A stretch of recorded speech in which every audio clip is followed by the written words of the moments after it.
Menu metodický pokyn MKSR. Do tohto menu sa dostaneme, ak na hlavnom modrom páse klikneme na prvý odkaz Ministerstvo. Potom klikneme na odkaz v ľavom informačnom páse s názvom Slobodný prístup k informáciám. V ľavom informačnom páse sa nám ukáže názov menu s odkazmi na jednotlivé podstránky.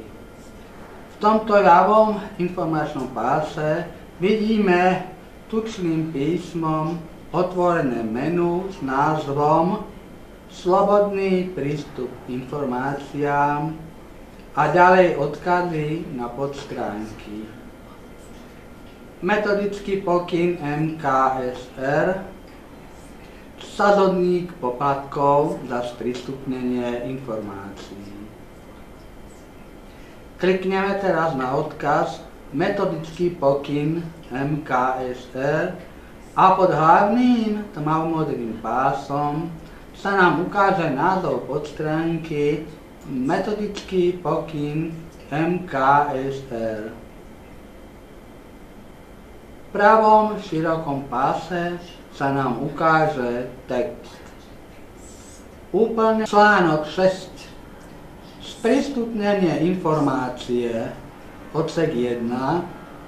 Zodpovedný gestor vybaví žiadosť bezodkladne na neskôr do 8 pracovných dní od dňa podania žiadosti alebo od dňa odstránenia jej nedostatkov a do 15 pracovných dní, ak sa sprístupňuje informácia nevidiacej osobe v prístupnej forme podľa článku 5 odsek 6 písmeno A, ak osobitný predpis neustanovuje inak.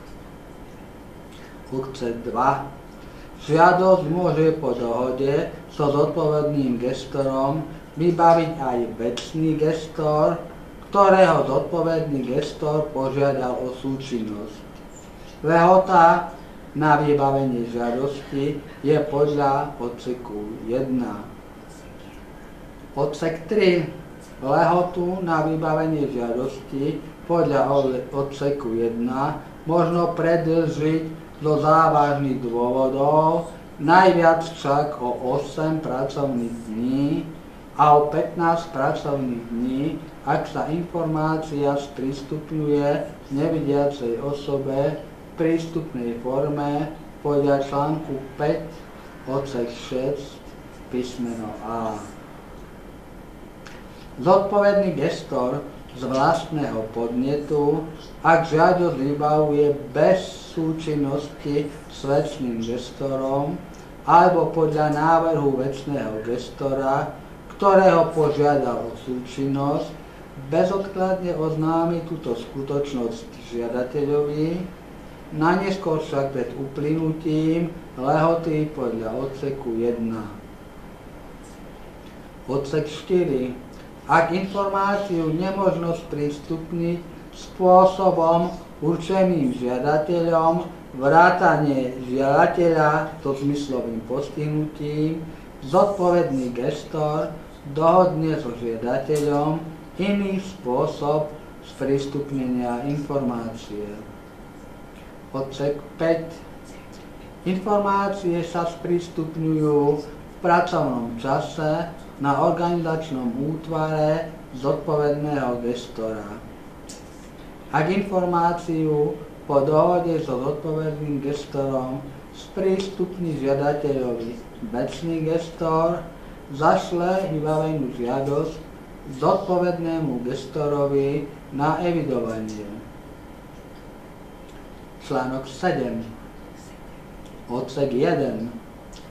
Pri sprístupnení požadovanej informácie ústne, nahliadnutím do spisu, kopírovaním alebo telefonicky urobí o tom zodpovedný gestor rozhodnutie so zápisom v spise.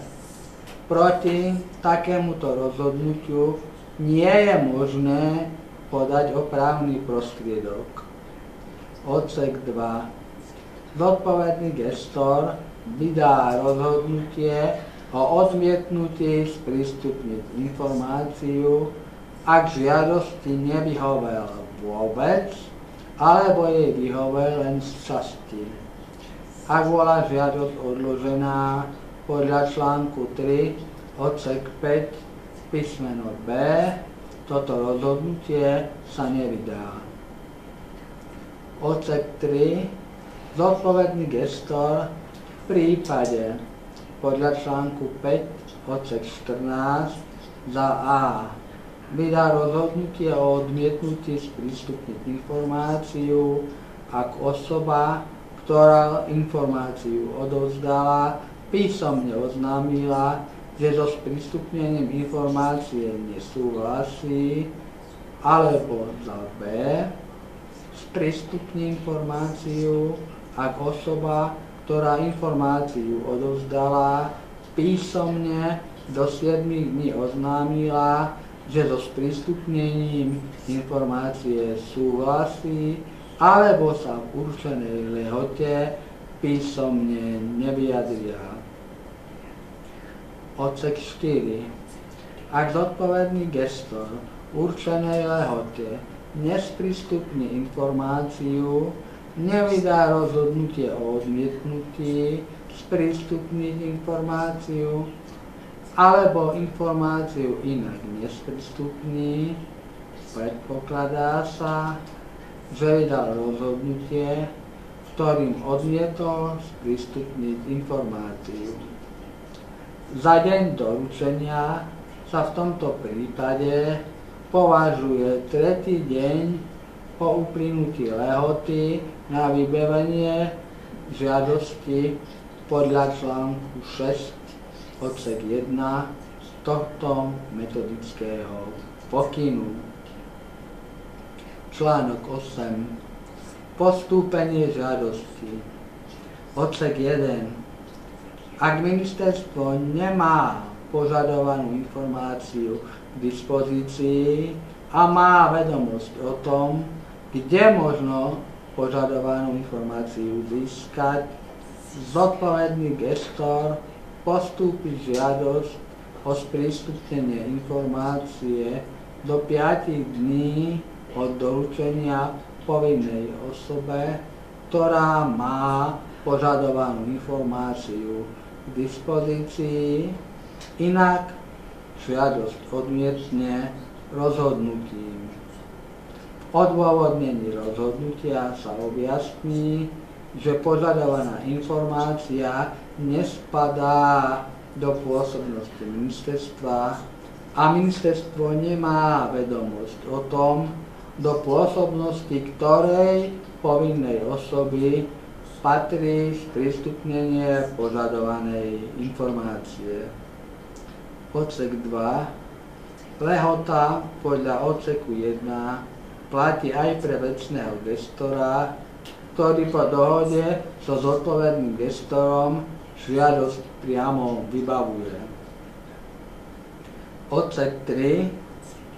Postúpenie žiadosti inej povinnej osobe zodpovedný gestor bezodkladne oznámi žiadateľovi.